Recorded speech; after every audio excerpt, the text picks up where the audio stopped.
खबरों में बने रहने के लिए बेल आइकन दबाइए और हाँ, फर्स्ट इंडिया को सब्सक्राइब जरूर करने के लिए। और अब आगे बढ़ते हैं और संभागवार बड़ी खबरों का सिलसिला शुरू करते हैं। तमाम रिपोर्टर हमारे साथ जुड़ चुके हैं और शुरुआत करते हैं कोटा संभाग से, जहां की सबसे बड़ी खबर बता रहे हमारे सहयोगी भंवर एस चार। लगातार सामने आ रहे संक्रमण के नए मामलों के बीच राजस्थान में कोरोना के हॉटस्पॉट शहरों में एक कोटा में अब कुल संक्रमितों का ग्राफ बढ़ करके 400 के बड़े आंकड़े की तरफ बढ़ रहा है। कोटा में आज कुल मिलाकर के संक्रमण के 10 नए मामले सामने आए हैं और इसके साथ ही फिलहाल यहां पर कुल संक्रमितों की तादाद बढ़कर के 396 हो गई है।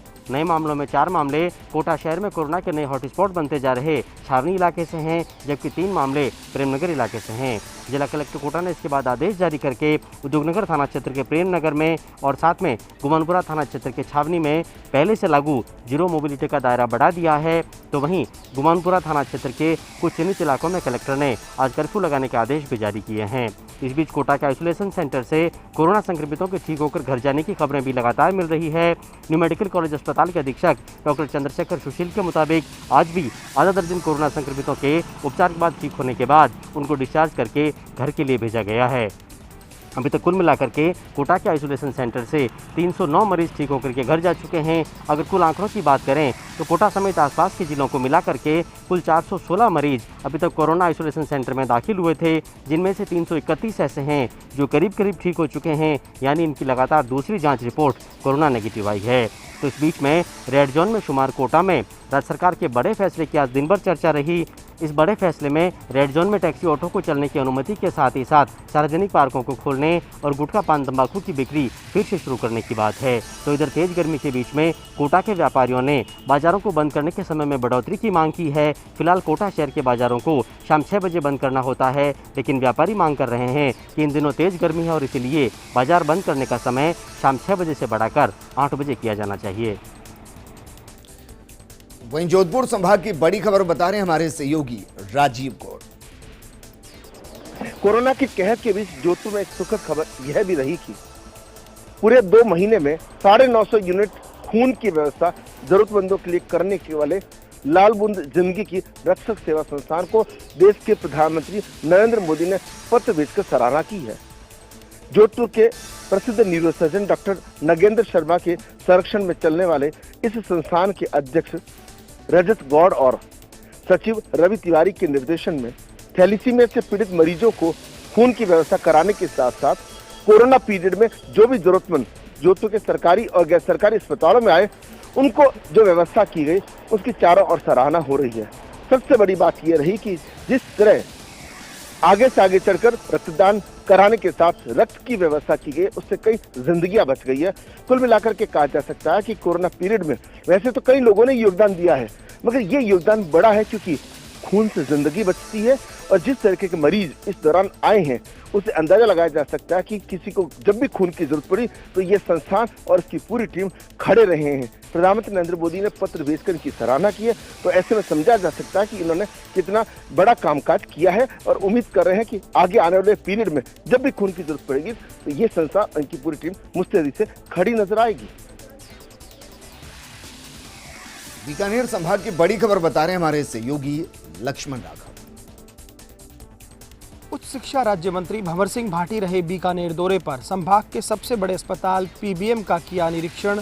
यहां के मेडिकल कॉलेज के प्रिंसिपल, अधीक्षक सहित डॉक्टर्स के साथ की मीटिंग। कहा वाकई डॉक्टर्स, नर्सेज और पैरामेडिकल स्टाफ ने किया बेहतरीन काम। साथ ही साथ क्वारंटाइन सेंटर्स को लेकर आ रही अव्यवस्थाओं पर जताई नाराजगी। कहा मुख्यमंत्री अशोक गहलोत की मंशा है किसी को परेशानी ना हो। कोरोना की लड़ाई में मुख्यमंत्री लगातार मॉनिटरिंग करते रहे हैं, बजट की कोई कमी नहीं आने दी गई, इसलिए ज़रूरी है कि क्वारंटाइन सेंटर्स में अव्यवस्था ना हो, जो मरीज़ पहुंचे उसको खाना अच्छे से मिले।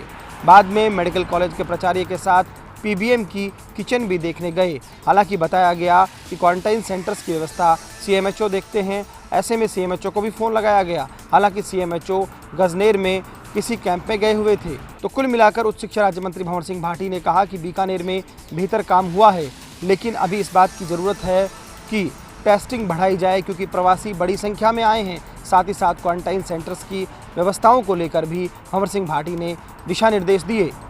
या जो कमियां थोड़ी ध्यान में आई थी क्वारंटाइन सेंटर से संबंधित उनकी भोजन आदि की व्यवस्था के बारे में, तो उस संबंध में भी प्रिंसिपल को और सुप्रिटेंडेंट को हमने ये कहा है कि यहाँ भर्ती होने वाले मरीज़ों के रहने की अच्छी व्यवस्था की जाए, उनके खाने पीने की अच्छी व्यवस्थाएं की जाए। और उन्होंने मुझे पूरी तरह से आश्वस्त किया है कि इसमें किसी भी तरह की कोई कमी नहीं रहने दी जाएगी।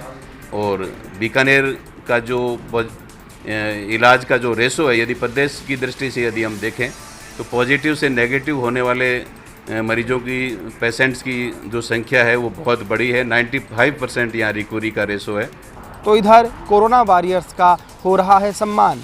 जनता पुलिस सहित उन लोगों का कर रही है सम्मान जिन्होंने कोरोना की लड़ाई में निभाई अहम भूमिका। आज गंगासैर थानाधिकारी अरविंद भारद्वाज और पूर्व वीआईटी चेयरमैन महावीर राका का वार्ड नंबर 4 में स्वागत हुआ। यहाँ थानाधिकारी, पुलिसकर्मियों और पूर्व वीआईटी चेयरमैन को साफा पहनाकर स्वागत किया गया।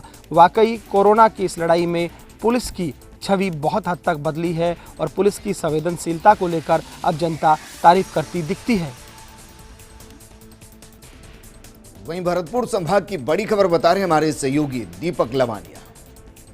कोरोना वायरस से बचने के लिए किए गए लॉकडाउन के दौरान गरीब व जरूरतमंद लोगों को भोजन की दिक्कत ना हो, इसके लिए नदबई के विधायक जोगिंदर सिंह अवाना पूरी तरह से प्रयासरत हैं और अब तक 20,000 परिवारों को वो राशन सामग्री वितरित कर चुके हैं।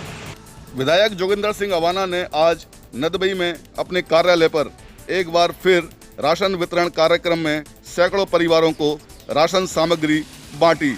इस मौके पर सोशल डिस्टेंसिंग का भी पूरा ध्यान रखा गया। विधायक अवाना ने लोगों की समस्याएं सुनकर उनके समाधान के निर्देश भी मौके पर ही अधिकारियों को दिए।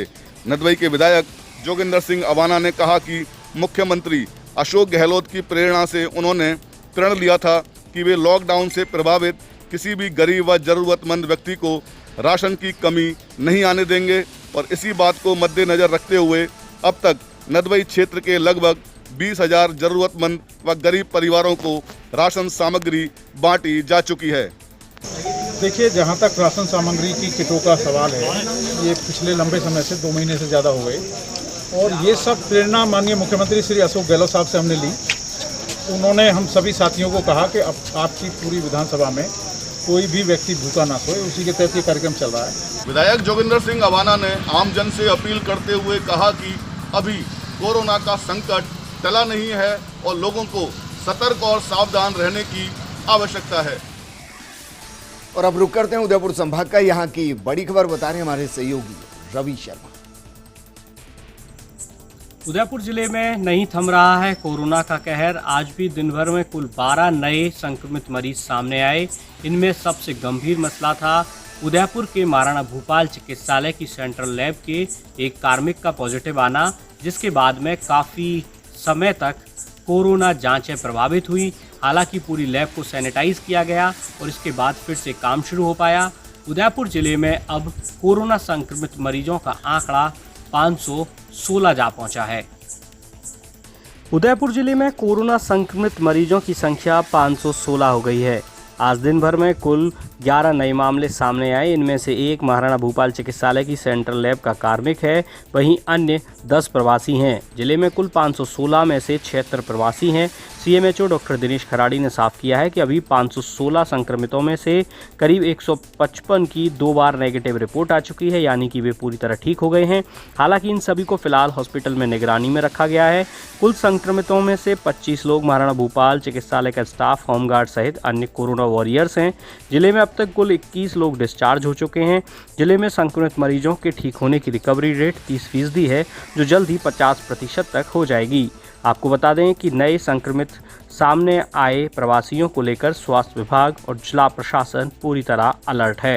हालांकि इस सबके बीच सुखद खबर ये भी है कि उदयपुर जिले में 516 में से तकरीबन 30% मरीज रिकवर हो चुके हैं, यानी कि रिकवरी रेट काफ़ी अच्छी है और स्वास्थ्य विभाग के अधिकारियों की माने तो ये कुछ ही दिनों में रिकवरी की रेट 50% तक हो जाएगी। वहीं अजमेर संभाग की बड़ी खबर बता रहे हमारे सहयोगी नवीन जोशी। कपड़ा नगरी भीलवाड़ा में कोरोना वायरस के खिलाफ चिकित्सकों की जंग में जीत का सिलसिला लगातार जारी है।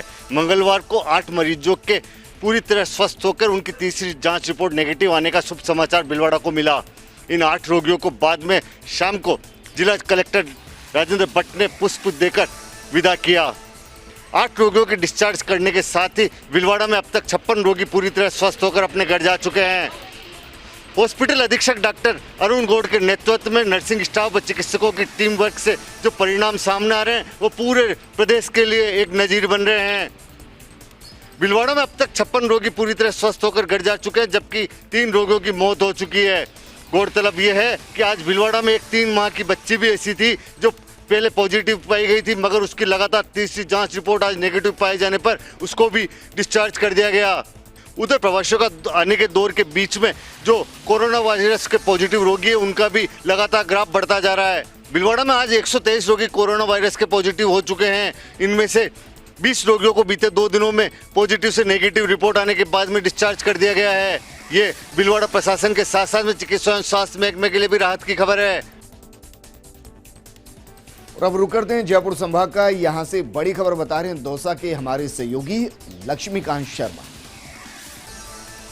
पाकिस्तानी सीमाओं से लगातार आ रहे टिड्डियों के बड़े दल भारत की सरजमीन पर अपना आतंक फैला रहे हैं। बीते 50 सालों में पहली बार ये देखने को मिल रहा है कि दौसा जिले की सीमा में लगभग 5 बार टिड्डी अपना टेरर दिखा चुकी है। 3 गांवों में टिड्डी लगातार पड़ाव डाल चुकी है, लेकिन राहत की बात यह है कि अभी बड़े पैमाने पर फसल नहीं होने से किसानों को भारी नुकसान नहीं हो रहा है। लगातार टिड्डी नियंत्रण के लिए कृषि विभाग और केंद्रीय टिड्डी नियंत्रण दल और प्रशासन मेहनत कर रहा है।